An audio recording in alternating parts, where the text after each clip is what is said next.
Alright, let's talk about something that's got the comedy world buzzing. Amazon just greenlit a US version of LOL, Last One Laughing.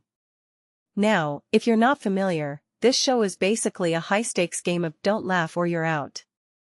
10 comedians are locked in a room for 6 hours, and their only goal is to make everyone else crack up without losing their own composure.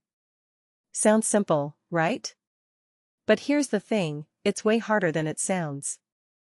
I mean, imagine trying to keep a straight face while someone like Bob Mortimer is riding a toy horse and delivering one-liners. It's chaos, and it's brilliant. What makes this really interesting is how universal the concept is. This show started in Japan as documental, and it's already been adapted in over 25 countries: Canada, Mexico, South Africa, Ireland, Australia, you name it. Each version has its own flavor, with hosts like Jay Baruchel, Eugenio Derbez, and Rebel Wilson bringing their unique energy. But the core idea remains the same: human beings are hilarious, and watching them try not to laugh is pure comedy gold. Personally, I think this is why it's worked so well globally. Laughter is a universal language, and this show taps into that in such a raw, unfiltered way. Now, let's talk about the US version. Amazon is bringing it stateside with Fullwell Entertainment, the same team behind The Kardashians and Carpool Karaoke. That's a big deal because it means they're not just slapping a new label on it, they're treating it as a flagship project. Eric Pankowski, who's behind Carpool Karaoke, is showrunning, and Ben Winston, who's worked on the Grammys, is exec producing. These are heavy hitters, and it shows that Amazon is betting big on this. But here's the question, will it land with American audiences the same way it has internationally? In my opinion, the success of the US version will hinge on the cast. The show lives or dies by the comedians involved. You need a mix of personalities, some who are naturally stoic, others who are wild cards, and a few who are just plain unpredictable. If they get that balance right, it could be massive. But if they miss the mark, it could fall flat.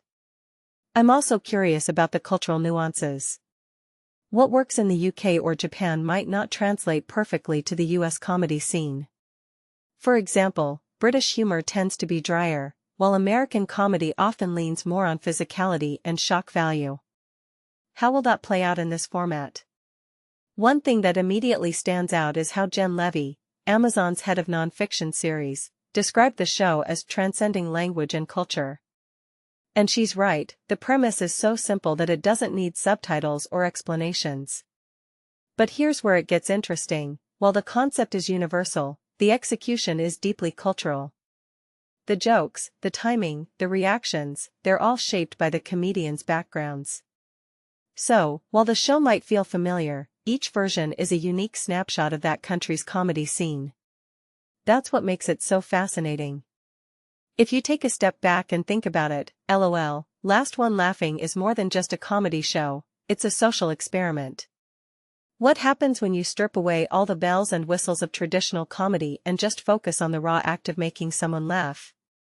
It's almost like a psychological study of humor. And that's what I find so compelling. It's not just about the laughs, it's about what those laughs reveal about us as humans. So, here's my closing thought: the US version of LOL, Last One Laughing has the potential to be huge, but it's also a risky move. It's not just about replicating the success of other versions, it's about capturing the essence of American comedy in this unique format. Will it work? Personally, I'm cautiously optimistic. But one thing's for sure, I'll be watching. And if you're a comedy fan, you should too. Because whether it's a hit or a miss, it's going to be one hell of a ride. What do you think? Are you excited for the US version? Let me know in the comments below.